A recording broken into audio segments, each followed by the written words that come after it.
Good morning everyone. I hope কি তোমরা সবাই খুব ভালো আছো, সুস্থ আছো। আমিও খুব ভালো আছি। তো এখন ঘড়িতে বাজে ওই 7:30 পৌনে 8টার মতন। তাই এখন থেকে তোমাদের সাথে নিয়ে ব্লগটাকে স্টার্ট করছি। নিচের কাজ টুকটাক সারার পরে আমি ওপরের ঘরে চলে এসেছি একটু মোছামুছি করতে।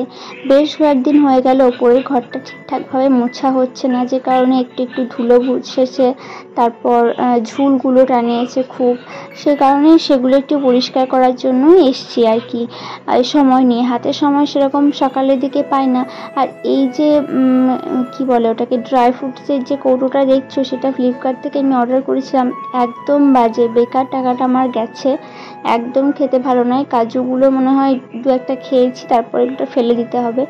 জাস্ট মামামকে ভোলানোর জন্য সেগুলো রেখে দিয়েছি। খেতে দিই না, তবে একটু ভোলানোর জন্য খেলাটেলা করে, সে কারণে একটু রেখে দিয়েছি। আর আমি তোমাদের সাথে একটা কথা শেয়ার করি। আমার অ্যানিভার্সারি একটা কমিউনিটি পোস্ট তোমাদের সাথে শেয়ার করেছিলাম। সেখানে অজস্র কমেন্ট এসছে, প্রচুর প্রচুর প্রচুর ভালোবাসা পেয়েছি তোমাদের কাছ থেকে। সেই কারণে তোমাদেরকে প্রত্যেককে জানাই অসংখ্য ধন্যবাদ। সবার কমেন্টে রিপ্লাই আমি করতে পারিনি, কারণ দিনের দিন যদি রিপ্লাই না করি তাহলে সেটা জমে যায়। আর সেখানে পরবর্তীকালে এতগুলো কমেন্ট জমে যায়, যেখানে সবার হয়তো রিপ্লাই করা সম্ভব হয়ে ওঠে না। আমি কিছু জনকে রিপ্লাই করেছি, আর যাদেরকে করিনি তাদের কাছ থেকে আমি একটু ক্ষমা চেয়ে নিচ্ছি। তবে তোমাদের সবাইকে আমার অনেক অনেক অনেক ভালোবাসা। এভাবেই পাশে থেকো, আর আমাকে তো তোমাদের পাশে পাবেই। যতদূর চেষ্টা করি আমি তোমাদের পাশে থাকার চেষ্টা করি। আর এসবের মধ্যেও একটা মন খারাপের কথা তোমাদের সাথে শেয়ার করি। আমি অ্যানিভার্সারির দিন কীভাবে কাটিয়েছিলাম আর কি সারাটা দিন, সেটাই আমি তোমাদের সাথে শেয়ার করার জন্য ভিডিও ক্লিপ রেখেছিলাম।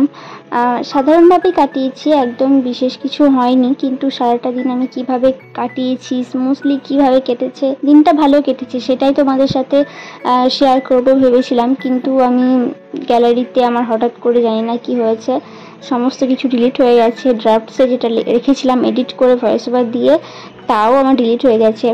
এভাবে এরকম করে একটা জিনিস সমস্ত কিছু গুছিয়ে গাছিয়ে রেখেছি, কিন্তু সেটা হঠাৎ করে ডিলিট হয়ে গেল। সেটাতে একটু মন খারাপ হয়ে গেছে। যাই হোক, কিছু করার নেই, যেটা হয়ে গেছে হয়ে গেছে, যেটা পাইনি সেটা পাইনি। তো সামনের দিকে একটু এগোনো যাক। তারপর আমি স্নান টান সেরে নিয়ে একটু স্কিন কেয়ার করে নিচ্ছি। প্রচণ্ড রোদ, গরম ছিল সেদিনকে, এত গরম লাগছিল যে কি বলবো। এই কদিন ধরেই গরমটা এত পরিমাণে বেড়েছে না, অস্বাভাবিক গরম। আর এদিকে মাম্মাম কি করছে দেখো, মা পুজো করছে এদিকে। আর মা যখনই পুজো করে মাম্মাম তো মায়ের সঙ্গেই থাকে সকাল সন্ধ্যে দুবেলায়। আর ঠাকুরকে যে মিষ্টি জলটা দেওয়া হয় সেগুলো হয়তো ফেলে দেয়, কিংবা নিজে মুখে ভরে খেয়ে নেয়, এরকমই করে। তারপর রান্নাটাও আস্তে আস্তে বসিয়েছিলাম। আর মা দিয়েছিল একটু নুন চিনি জল। প্রচণ্ড রোদ গরম করছিল, সেই কারণে আমাকে একটু নুন চিনি জল দিয়ে গেল।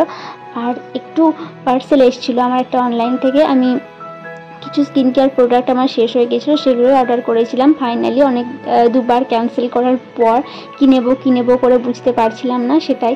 আর বিকেলের দিকে একটু বৃষ্টিও হয়েছিল, সেই কারণে কাজগুলো একটু সতেজ হয়ে গেছে। আর আজকের দিনটা এভাবেই কেটেছে। দেখা হচ্ছে নেক্সট কোনো ভিডিও। ততক্ষণ সবাই খুব ভালো থেকো, সুস্থ থেকো। দেখা হচ্ছে তোমাদের সাথে পরের কোনো ভিডিও। টাটা।